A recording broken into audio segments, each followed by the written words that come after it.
शं वरुणः शन्नो भवत्पर्यमा शन्न इन्द्रो बृहस्पतिः शन्नो विष्णुरुक्रमः।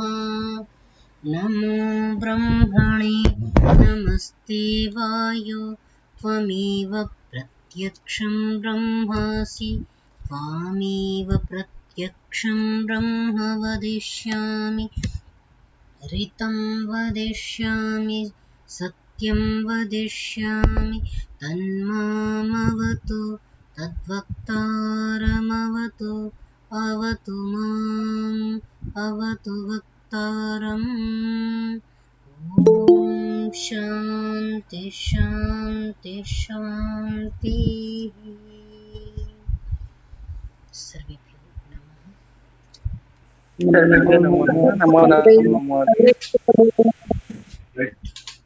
नमो नमः। सर्वेभ्यो नमो नमः। जी।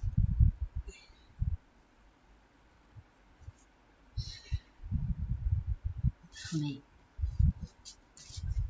बृहदारण्यक आरंभ करना है।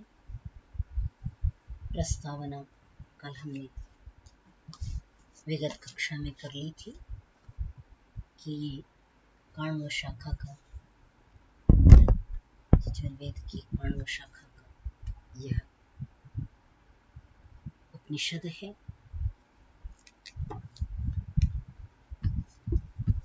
और यह सबसे बड़ी होने से बृहद है, बृहदारण्यक है। आइए इसके विषय में प्रवेश करते हैं।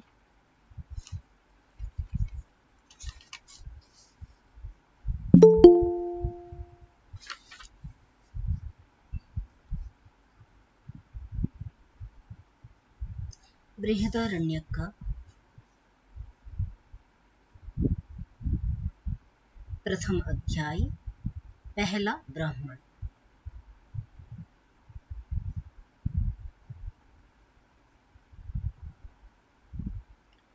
ओम उषा वा अश्वस्य मेध्यस्य शिरः सूर्यः सूर्यश्चक्षुर्वातः प्राणो व्यात्तमग्निः वैश्वानरः संवत्सरः आत्मा अश्वस्य मेध्यस्य। आप में से कोई उच्चारण करना चाहे तो कर लें।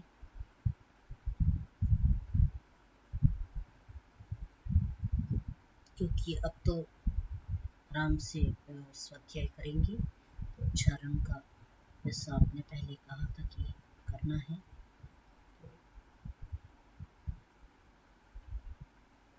ओंकार महोदय उच्चारण में रुचि है तो कर सकते हैं, या अन्य कोई साथी भी कर सकते हैं।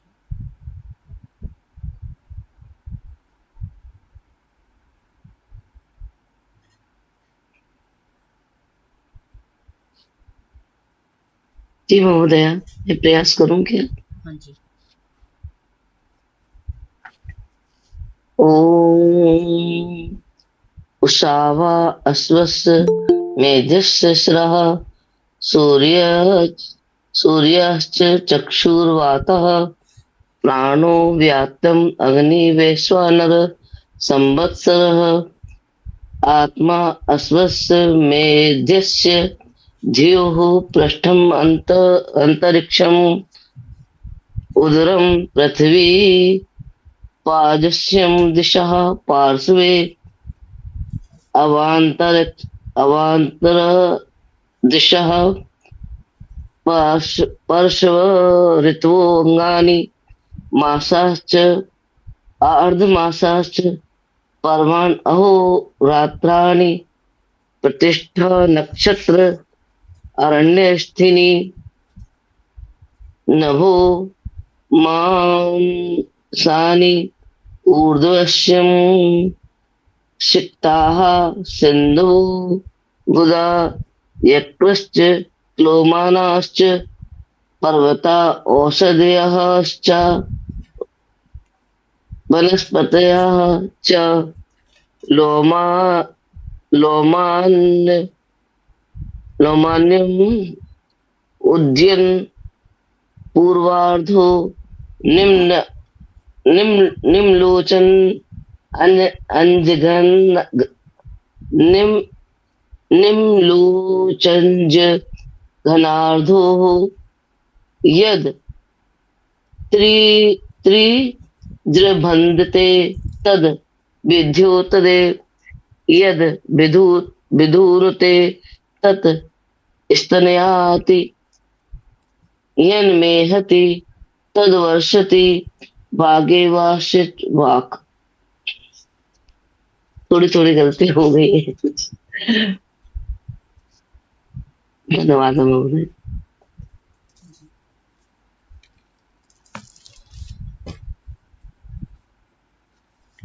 आइए देखते हैं इसको। ओम। सर्वप्रथम मंगल हेतु परमात्मा का निज नाम ओम का प्रयोग किया गया और उसको स्मरण करके कि हे परमात्मा, आप सर्वरक्षक हैं, सर्वपालक हैं, सबके हृदयों को प्रकाश करने वाले हैं। उषा व अश्वस्य, यह जो प्रातः काल की उषा वेला है, इसको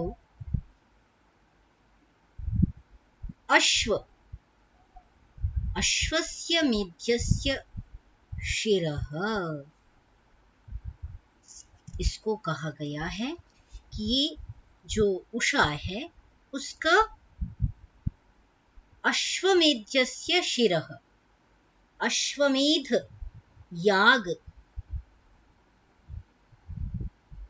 यागों की परंपरा हमारी संस्कृति का एक अंग रही है,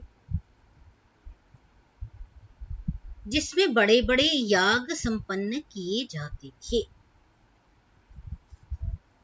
जैसे राजसूय याग है,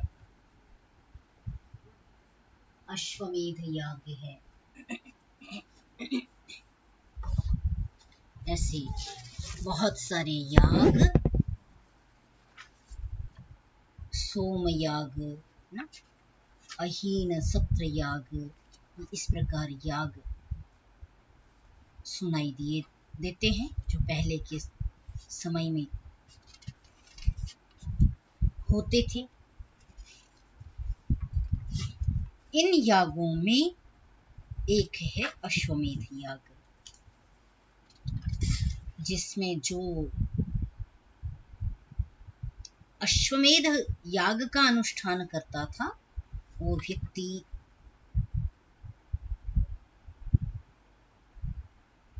अर्थात जो पूरे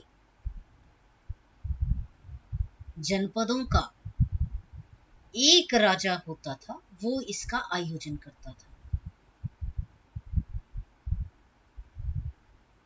या जहां तक सीमाएं अपनी अपनी मानते थे, जैसे कि भाई भारत की सीमा यहाँ तक है, इतना विस्तार है, तो वो पूरा उसमें छोटे छोटे राजा भी होंगे, परंतु जहां तक वो राजा उसकी बात का अनुकरण करेंगे, उसकी आज्ञा पालन करेंगे, तो ऐसा चक्रवर्ती राजा, सामर्थ्यशील राजा, वो अश्वमेध का आयोजन करता था। यहाँ पर जो अश्वमेध की थोड़ी या यदि देखना चाहें, जानना चाहें, तो एक पुस्तक है अग्निहोत्र से लेकर के अश्वमेध पर्यंत श्रोत यज्ञों का संक्षिप्त परिचय। तो ये पुस्तक रामलाल कपूर ट्रस्ट बहालगढ़ से पब्लिश्ड है। तो यदि किसी को इसको देखना होगा तो देख सकते हैं। इसमें विस्तार से दिया गया है कि जो 100 अश्वमेधों का अनुष्ठान कर लेता था, वह व्यक्ति इंद्र की पदवी को प्राप्त कर लेता था। रामायण महाभारत में अश्वमेध का वर्णन मिलता है, तैत्तिरीय संहिता में भी मिलता है, शतपथ ब्राह्मण में भी मिलता है, परंतु वहां तब उस काल में जब शतपथ था तो इनका बहुत कम प्रचार था, इसलिए उत्सन्न शब्द से कहा गया है। वाल्मीकि रामायण के बाल कांड में 13वें और 14वें में अश्वमेध का विस्तृत वर्णन उपलब्ध है। इस तरह करके ये पूरा इसके संदर्भ में आपस्तम श्रौत सूत्र में स्पष्ट रूप से अश्वमेध को स्पष्ट किया गया है। अश्वमेध यज्ञ यद्यपि सोम याग है, ये पूरी विस्तृत चर्चा इसके अंतर्गत, ये याग विषय की ही ग्रंथ है। तो जिसको भी देखना है तो इसको देख सकते हैं, मंगा सकते हैं जिसकी रुचि हो। यहाँ पर केवल अश्वमेध जो याग है उसका नाम लिया गया है, अर्थात याग जो थे वे परमात्मा की जो ब्रह्मांड की जो है, परमात्मा का बनाया हुआ जो ब्रह्मांड है उसका प्रतीक याग होते थे। उसी प्रकार वेदी का निर्माण होता था, उसी प्रकार समस्त क्रियाकलाप उसमें जो यज्ञ याग में जो क्रियाकलाप होते हैं वो ब्रह्मांड के प्रतिनिधित्व करते हुए कि ब्रह्मांड में इस प्रकार होता है, उसी प्रकार उन यागों में होता था। तो इसलिए यहाँ पर याग के जो अश्वमेध याग है उसको प्रतीक मान करके कि वो जो क्या है उषा का सिर है, ठीक है। और जो आगे कह रहे हैं सूर्य चक्षु, उसका सूर्य क्या है, आंख है। वातः प्राणः, वायु प्राण है। व्यात्तम अग्नि, व्याप्त अग्नि जो वैश्वानर है, जो सर्वत्र व्याप्त अग्नि है वह वैश्वानर अग्नि है। व्यात्तम, अच्छा, जिसका मुख विशेष रूप से आत्म खुला हुआ है, सबको जो समा लेती है, अपने अंदर कर लेती है, वह वैश्वानर अग्नि। वैश्वानर अग्नि का प्रकरण इससे पहले भी आया था, जहां पर हमने नर और वैश्वानर का प्रकरण समझा था। और वहां मैंने चर्चा की थी कि वैश्वानर यह अलग अलग रूपों में लोक में व्याख्यात है, प्रसिद्ध है। ये एक शोध का बिंदु है। वैश्वानर अग्नि यहाँ पर जो कही जा रही है वो अग्नि है जो समस्त संसार को ऊर्जा देने वाली है, जिसके लिए हमने गीता का वो श्लोक देखा था, अहम वैश्वानरो भूत्वा प्राणिनाम देहमाश्रितः। मैं वैश्वानर के रूप में प्रत्येक प्राणी के अंदर समाया हुआ हूँ ना। अहम वैश्वानरो भूत्वा प्राणिनाम देहमाश्रितः प्राणापान समो भूत्वा पचाम्यन्नम चतुर्विधम। मैं प्राण और अपान से संयुक्त होकर के, ठीक है, सब प्रकार के 4 प्रकार के अन्नों का मैं पचन करता हूं। तो प्राण और अपान का संयोग क्या है? वैश्वानर अग्नि कैसे समस्त संसार को संचालित करती है? जिस वैश्वानर की यहाँ बात चल रही है वो वैश्वानर कौन सा है? जो समस्त संसार को प्रकाशित कर रही है, अर्थात हमारी पृथ्वी को, जहां जीवन है वहां तक जो वैश्वानर अग्नि है, अर्थात समस्त प्राणियों के अंदर जो अग्नि जीवन को संचरित करती है, ऊर्जा प्रदान करती है।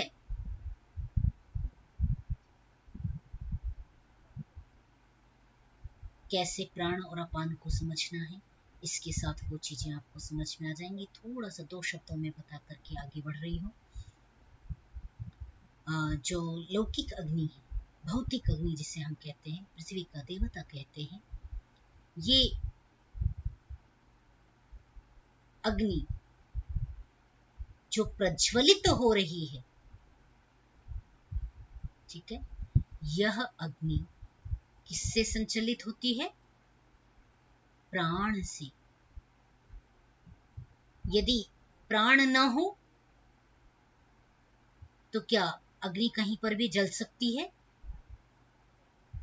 प्राण शब्दांतर से कहें तो ऑक्सीजन, वायु, ऑक्सीजन वायु। वायु है। ऑक्सीजन, ऑक्सीजन के बिना कभी भी अग्नि प्रज्वलित नहीं होती, अर्थात वो है प्राण। ऑक्सीजन मीन्स प्राण। बिना ऑक्सीजन के अग्नि प्रज्वलित नहीं होती। और अग्नि जहां प्रज्वलित होती है उसके लिए जिस ईंधन की जरूरत होती है वो क्या है? शास्त्र की भाषा में अपान, और वैज्ञानिक भाषा में, आज की भाषा में कहें तो हाइड्रोकार्बन। बिना हाइड्रोकार्बन के अग्नि प्रज्वलित नहीं होती। ईंधन देखो जो भी है वो कार्बनिक होता है ना। जो भी ईंधन जलाएंगे तो वह क्या है? अपान है।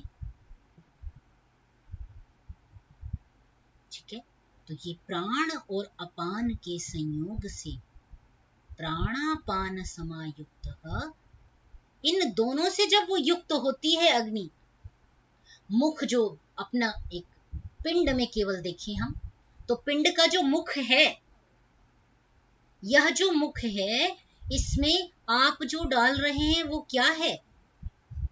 हाइड्रोकार्बन है। और बिना प्राण के क्या संभव है पाचन क्रिया?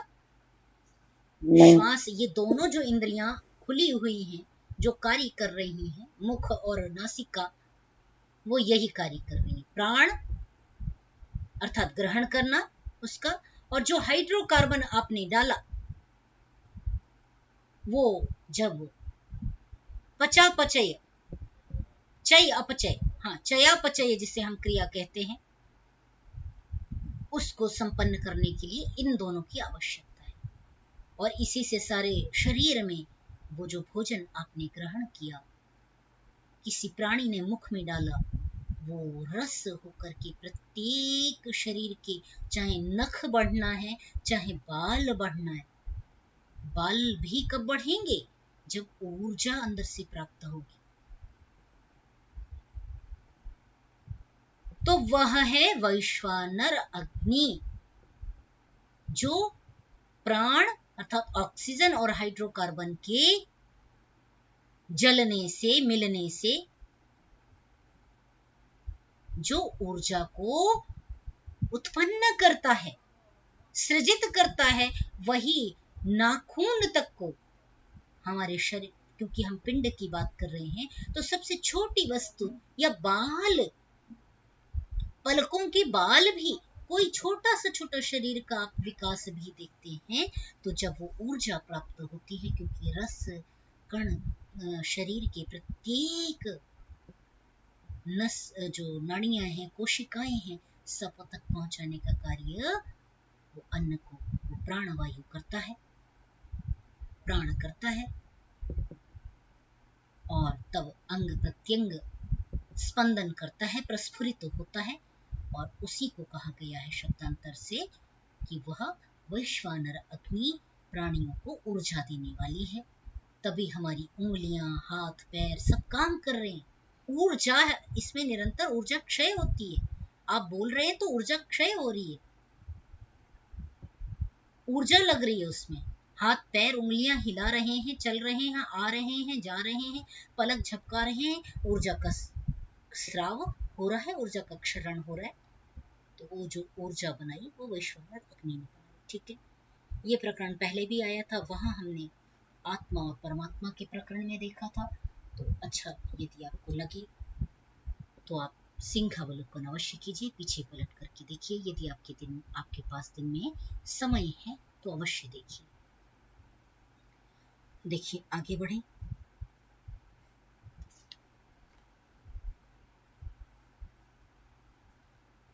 संवत्सरः आत्मा अश्वस्य मेध्यस्य, और जो संवत्सर है वह इसका आत्मा है। जो काल है, संवत्सर है, संवत्सर कहें या काल कहें, काल ही सब में व्याप्त है। इसलिए काल क्या है? इसका आत्मा है, अश्वमेध का।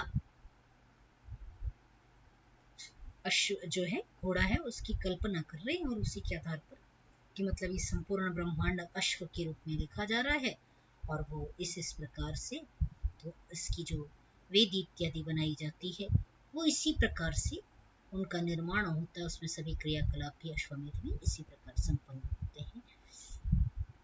आगे देखिए, द्यौः पृष्ठम द्यौः पीठ है, अंतरिक्षम उदरम अंतरिक्ष पेट है, पृथ्वी पाजस्यम, अच्छा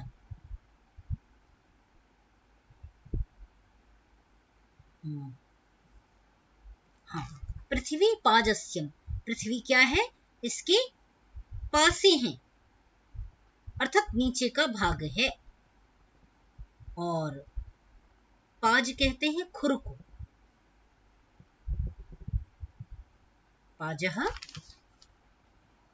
चूंकि अश्व की कल्पना चल रही है तो अश्व का जो पैर होते हैं, पैर में भी जो सबसे निचला भाग होता है, जो कठोर भाग होता है, उसको खुर कहा जाता है।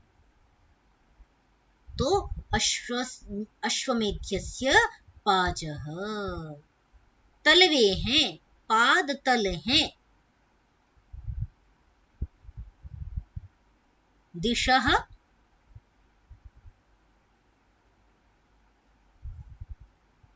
पार्श्व, दिशाएं क्या है, इसके पार्श्व भाग हैं, अवांतर दिशः पार्श्वः, जो अवांतर दिशाएं हैं वे पार्श्वः, इसकी परशु हैं, पसलियां हैं, ऋतवः अंगानि, ऋतुएं इसकी अंग हैं, 6 ऋतुएं, वसंत ग्रीष्म वर्षा शरद हेमंत शिशिर। इंग्लिश वाङ्मय में 5 ही ऋतु मानते हैं क्योंकि उनके देश में 5 होती होंगी, परंतु हमारे यहाँ 6 ऋतुएं होती हैं जो 2-2 मासों, एक ऋतु 2-2 मासों में बटी हुई है। और इनको जब हम वैदिक नाम आपने सुने हो कभी, तो जब वैदिक नामों में जब हम इनका जब 12 आदित्य बता रहे होते हैं तो हम मधु माधव सह सहस्य नभ नभस्य, इस प्रकार हम इसका ईश ऊर्ज इत्यादि नामों से इसकी हम चर्चा कर रहे होते हैं, जो वैदिक 12 नाम है मासों के, है ना, वेद में जो आए हुए हैं। तो यहाँ पर क्या कहा कि जो मास हैं वे मासाः अर्धमासाः, मास और अर्धमास अर्थात 15 दिन, पक्ष, तो इसको कह सकते हैं मास और पक्ष। पर्वाणी, पर्व हैं इसके, पोर हैं, उंगलियों के पोर हम कहते हैं ना, ये पोर हैं। और पर्व संधि का भी नाम है तो जोड़ को भी कह सकते हैं। अहोरात्राणी प्रतिष्ठा, दिन रात इसके रहने के स्थान हैं जिनमें यह रहता है। नक्षत्राणि अस्थीनि, नक्षत्र जो हैं अस्थियां हैं। मांसानि उवध्यम,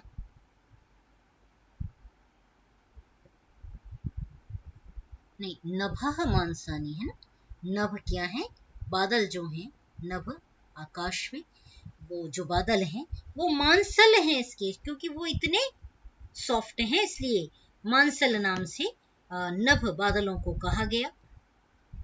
उवध्यम सिकताः, और उवध्य जो है उदर स्थित जो भोजन है, जो खाया हुआ जो पेट में रहता है, अंतःस्थित भोजन, उदर स्थित भोजन को उदर, अधः का वध बन गया, अध को वधादेश, तो उवध्यम ऐसा करके शब्द बनाया गया है। तो है ना, तो वो क्या है, सिकता है, बालू है। अब जब यज्ञ वेदी जब हम बनाते हैं तो यज्ञ वेदी में सिकता डाली जाती है ना।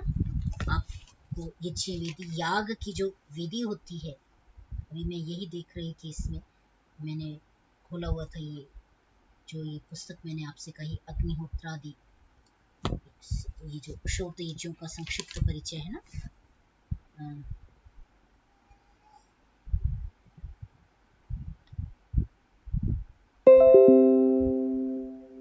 क्या हुआ?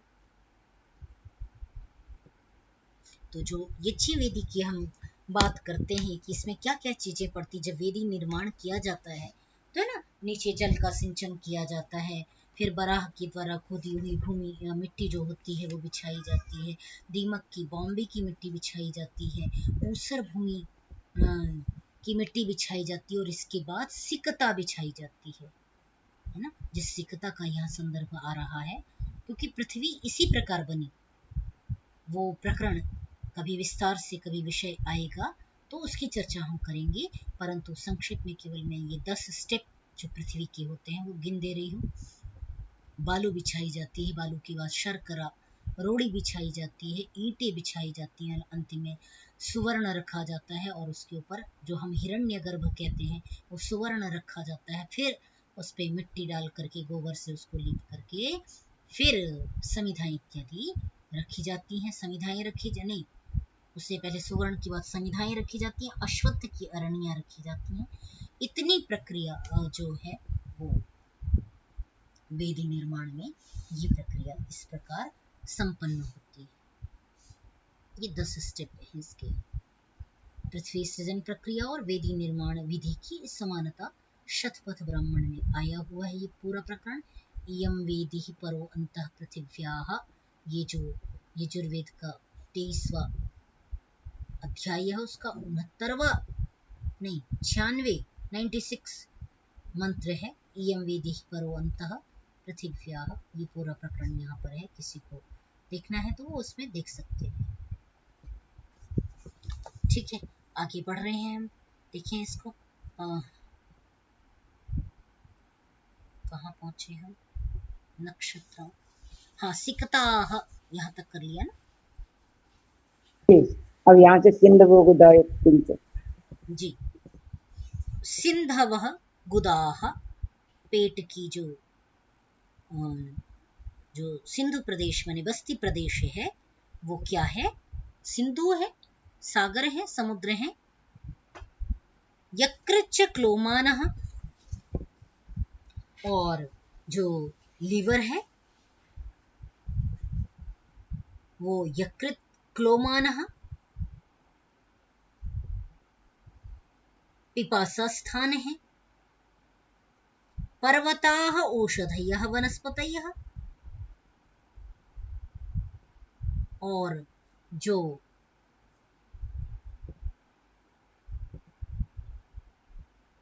ठीक चल रहे हैं ना, कुछ गलत हो गया? नहीं नहीं नहीं, ठीक है महोदय। ठीक है, तो ये जो यकृत क्लोमा यकृच्च क्लोमानः च पर्वताः, जो ये यकृत है वो पिपासा का स्थान माने जहां पर रस, क्लोमान अर्थात जहां पर रस सृजित होता है, लीवर जो भोजन को रस में कन्वर्ट कर रहा होता है, परिवर्तित कर रहा होता है, वो यकृत जो है वो पहाड़ हैं। औषधीय वनस्पतयः च लोमानि, औषधियां और वनस्पतियां जो हैं वो लोम हैं, लोम छिद्र हैं। ये कल्पना, ये पहले भी चर्चा आई थी इससे पहले वाले उपनिषद में, छांदोग्य में, जहां पर हमने संक्षेप सृष्टि प्रक्रिया देखी थी। उस प्रकरण में यह आया था कि पहले पहले कैसी थी पृथ्वी, वो दूध की मलाई की तरह पहले उसमें लेयर पड़ी, फिर वो पिलपिली हुई, फिर वो थोड़ी सी दृढ़ हुई, है ना। तो दृढ़ होने के बाद ये न देवरुग्रा पृथ्वी च दृढ़ा, जो दृढ़ हुई उस पर जी ही वो लोम के समान परमात्मा का ये शरीर ब्रह्मांड माना गया। तो उस दृढ़ भूमि में फिर ये उसके लोम छिद्र, पहले बिल्कुल कैसी थी, कछुए की पीठ के समान, जो कच्छप अवतार लोग कह देते हैं उसको, कि कछुए का अवतार है सृष्टि, अवतार नहीं है, वो प्रक्रिया है। जिसको लोगों ने नहीं समझा उस अलंकार को कहानी बना ली। कूर्मावतार कहते हैं ना, सृष्टि क्या है कि कूर्मावतार है। तो कैसे वो कूर्मावतार है, ये सब सृष्टि की प्रक्रियाएं हैं कि सृष्टि बनी कैसे थी, सृष्टि का निर्माण, आरंभिक निर्माण, प्रलय के पश्चात सृष्टि का निर्माण कैसे हुआ, विष्णु के 3 पद, कूर्मावतार, वराहावतार, है ना, शुक्रावतार, ये सब सृष्टि की प्रक्रिया के महत्वपूर्ण चिंतन है, जिनको ऋषियों ने अलंकार में कह दिया। और अलंकार को समझने वाले जो विद्वज्जन थे, सुधी थे, उन्होंने तो सही अर्थ में समझा, बाकी शेष उसको कहानी बनाकर के कहानी ही कहते रहे, कहानियां ही सुनते रहे, स्वयं भी अंधकार में पड़े रहे और अपना जिसका नेतृत्व करते रहे, अंधे नैव नियमानाः यथान्धाः के समान वो भी दूसरों को अंधा बनाते रहे।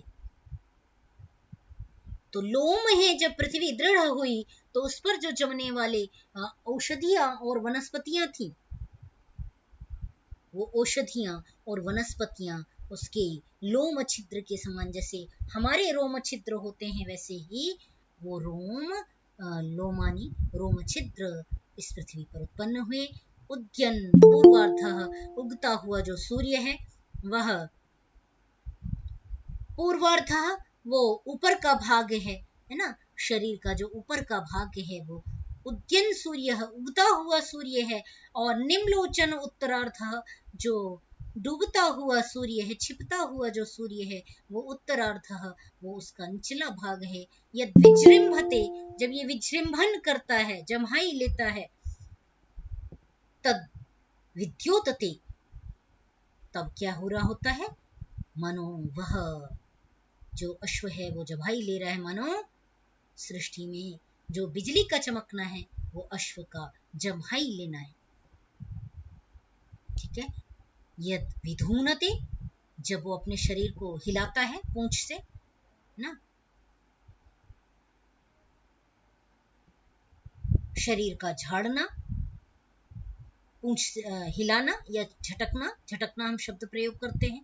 तो जब वह झटकता है, यद विधूनते, अंगों को संचालित करता है, तद स्तनयति, मानो वह बिजली की गरज है।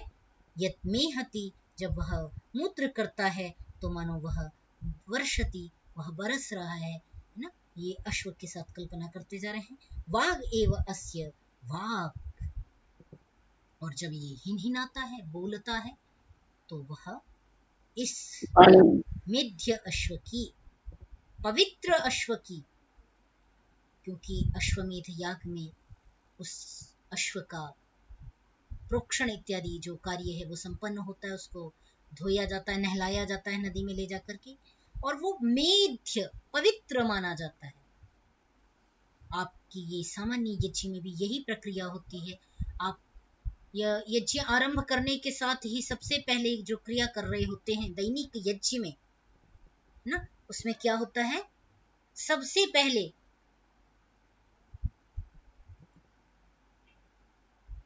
आचमन करते हैं। आचमन प्रक्रिया, प्रतीक इसी का है, मेध्य होने का। शतपथ ब्राह्मण में एक प्रकरण आता है, क्या, अमेध्यो वै पुरुषः, मेध्यो वै आपः, मेध्यो वै भूयासम, ऐसा करके है, थोड़ा सा मैं आगे पीछे करके बोल पाई शायद। मेध्यो वै आपः, अमेध्यो वै पुरुषः, मेध्यो वै भूयासम। ये शतपथ ब्राह्मण का प्रकरण है कि जल क्या है, मेध्य है, पवित्र है, और पुरुष क्या है, अमेध्य है, अपवित्र है। तो ये जो जल लेकर के 3 बार आचमन किया, ये प्रतीक मात्र है कि मैंने अपने को पवित्र किया, शुद्ध किया, है ना।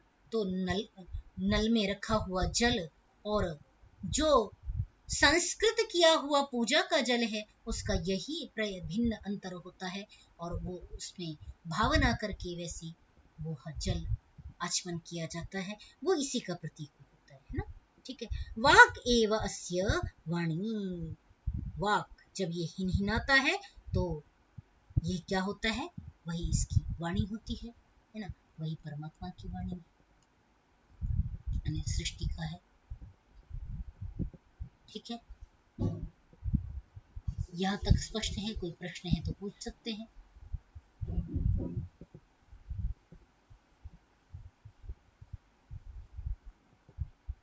व्याख्याकार ने इसका बहुत सुंदर यहाँ पर वर्णन किया है कि अश्व के आगे पीछे जैसे उसकी महिमा को गाने वाले घुंघरू लगाए जाते हैं।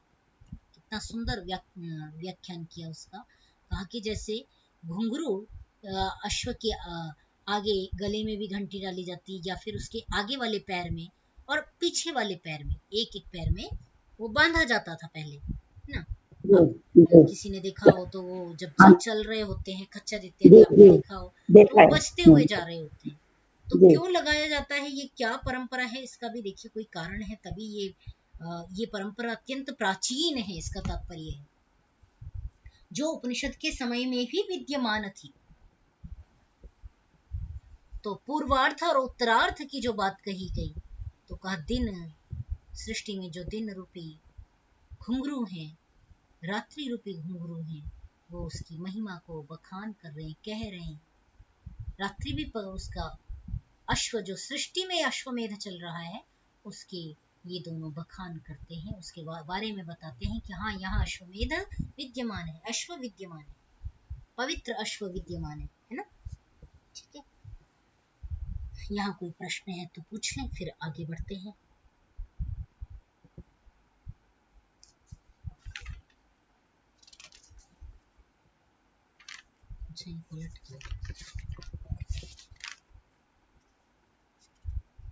नहीं, किन्हीं का प्रश्न है तो शीघ्रता कर ले, फिर नहीं तो मैं आगे बढ़ रही हूँ। उच्चारण कर लीजिए। कौन कर रहे थे?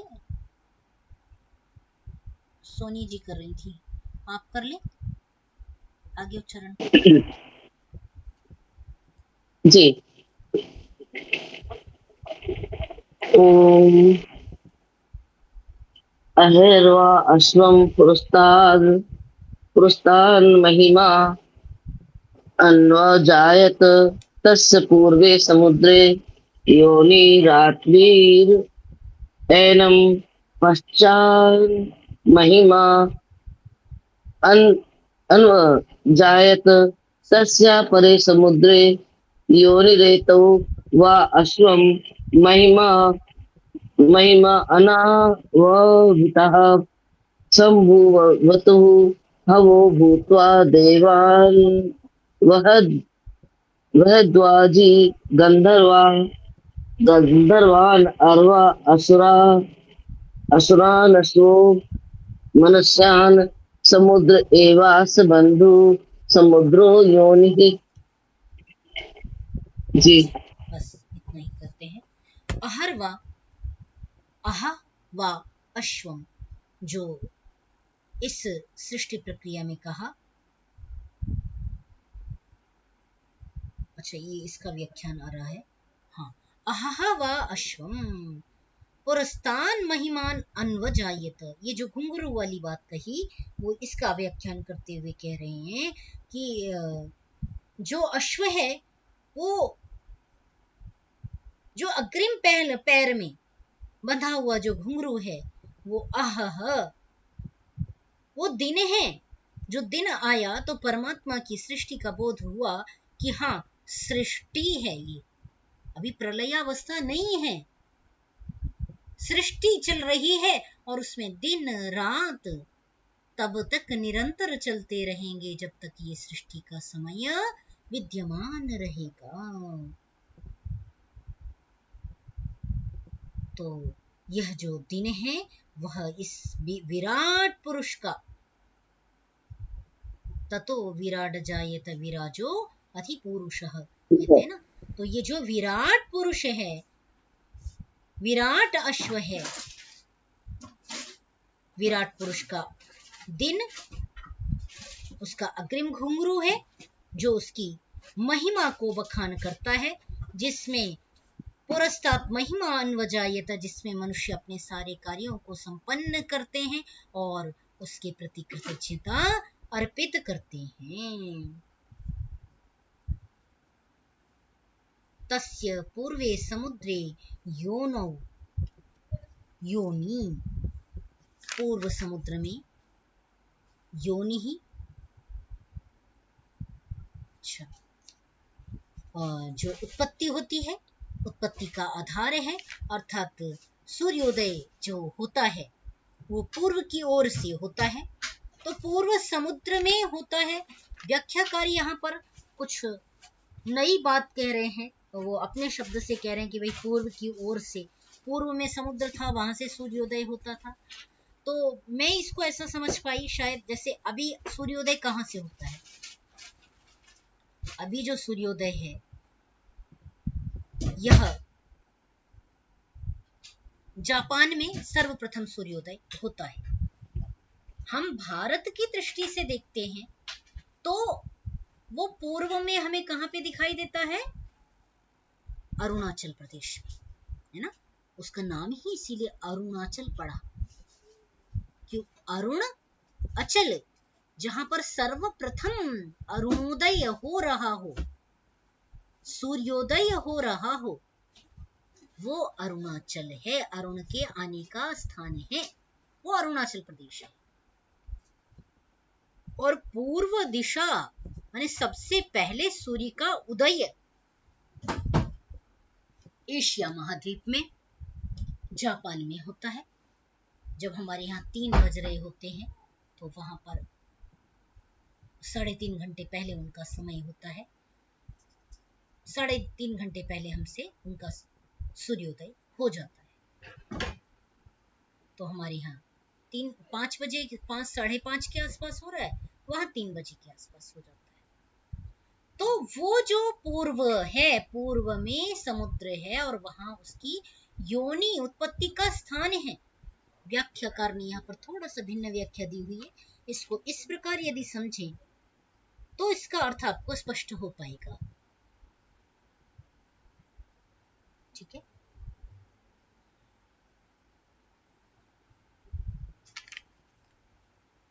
चला गया।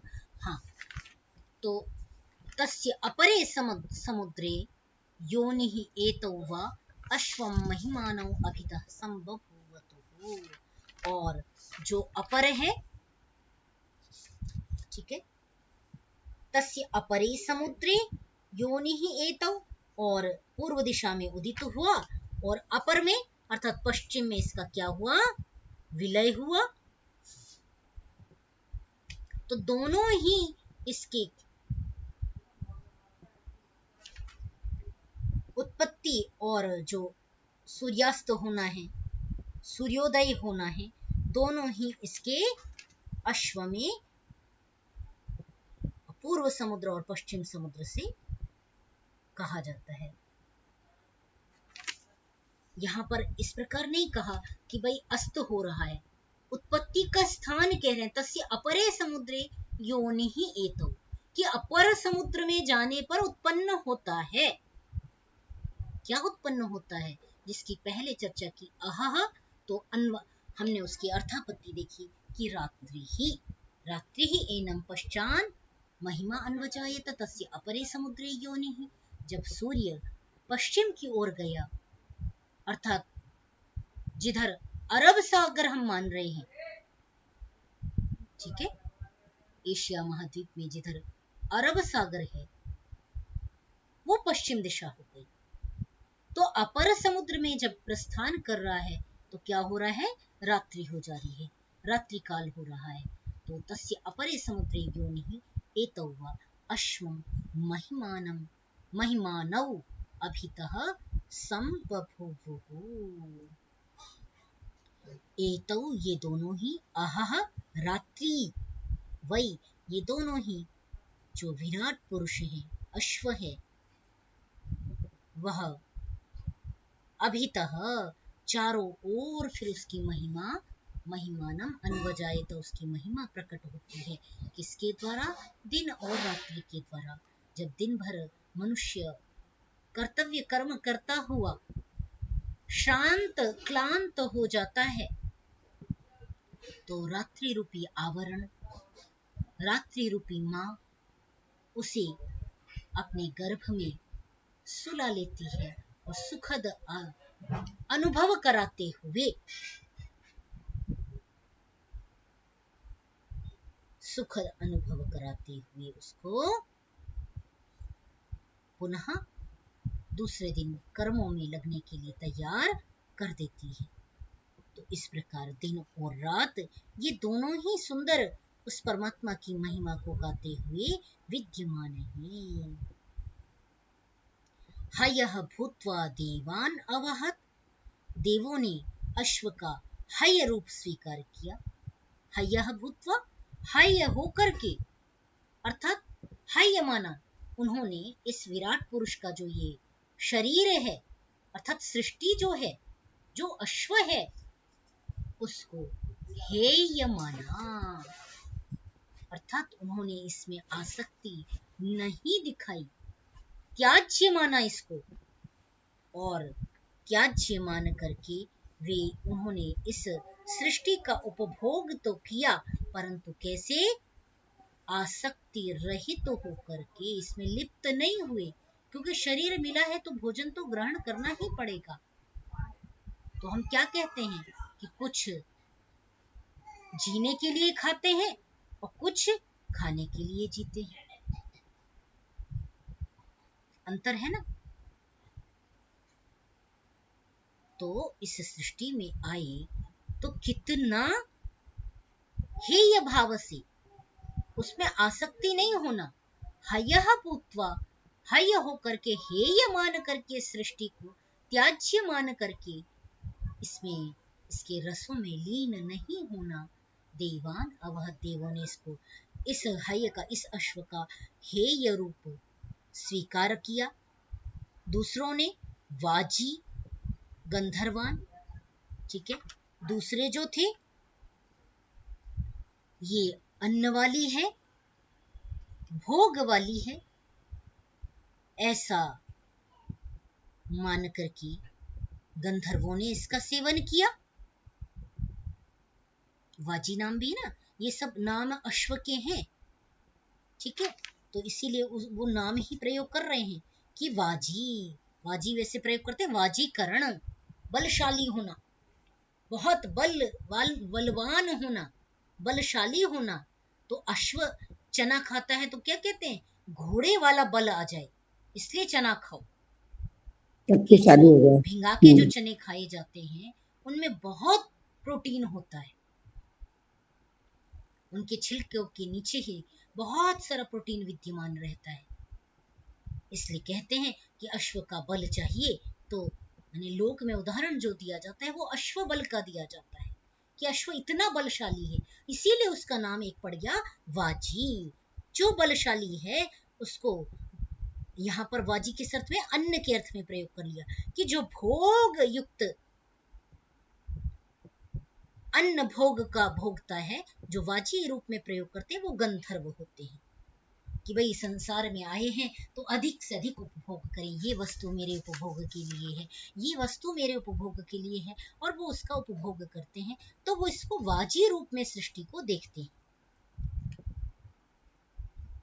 अच्छा, तीसरा कहा अरवा असुरान, अरवा हिंसा करना है, ठीक है, अर्व धातु हिंसक अर्थ में कही गई है। तो यहाँ पर क्या कहा कि जो कैसे शासन करूं, कैसे दूसरों को मैं कष्ट दूं, ये सब मेरे अंडर में रहेंगे, मेरी बात नहीं मानेंगे। जैसा मैंने कहा कि रात है तो दिन को मैंने यदि रात कहा तो ये रात कहेंगे, मैंने सूर्य को चांद कहा तो मैं चांद कहूंगी।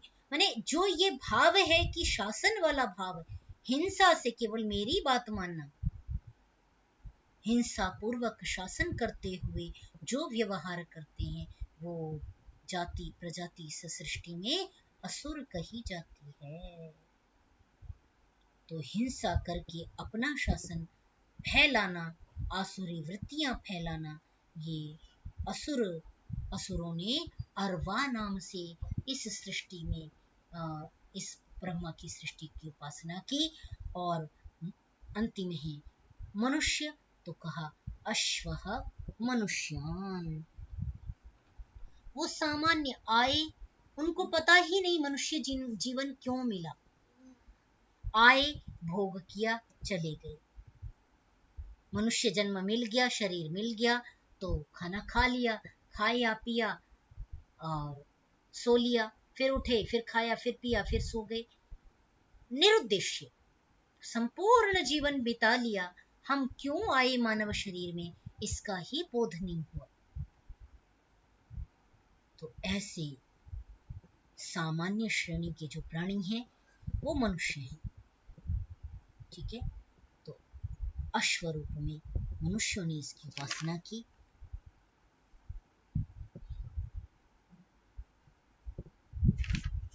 वो इस प्रकार इस अश्व की सवारी करते हैं। ये 4 प्रकार के मनुष्य बता दिए, जो देव हैं, गंधर्व हैं, असुर हैं और मनुष्य हैं। इसी प्रकार क्रमशः इनके रूप हो गए हय, वाजी, अरवा और अश्व। तो इस प्रकार हयो भूत्वा देवान वहत्वाजी गंधर्वान अरवा असुरान अश्वः मनुष्यान समुद्रः एव अस्य बन्धुः समुद्रः योनिः। तो इन सब का जो समुद्र है, माने इसमें जिसमें सब उद्रवंती सम उद्रवंती बहुत तेजी से दौड़ रहे हैं, विलीन हो रहे हैं। जैसे सारी नदियां किसकी ओर दौड़ती हैं, समुद्र की ओर दौड़ जाती हैं और समुद्र में विलीन हो जाती हैं, वैसे ही समस्त प्राणी इस ब्रह्मांड में आकर के, इस अश्व में आकर के वो उसमें समुद्र हो जाते हैं, उसमें लीन हो जाते हैं, अंत में परमात्मा में ही, ब्रह्म में ही मिल जाते हैं। तो कहने का तात्पर्य है, जाना सबको उसी में है, ब्रह्म में ही लीन होना है। कोई इसके बंधुत्व को अश्व रूप में स्वीकार कर रहा है, कोई अरवा रूप में स्वीकार कर रहा है, कोई वाजी रूप में स्वीकार कर रहा है और कोई विद्वान हय रूप में इस सृष्टि का उपभोग करके अंत में उस समुद्र में, उस परमात्मा में विलीन हो जाता है। आज के लिए इतना ही। कोई प्रश्न, कोई जिज्ञासा, कोई विचार आपको रखना है तो रख सकते हैं।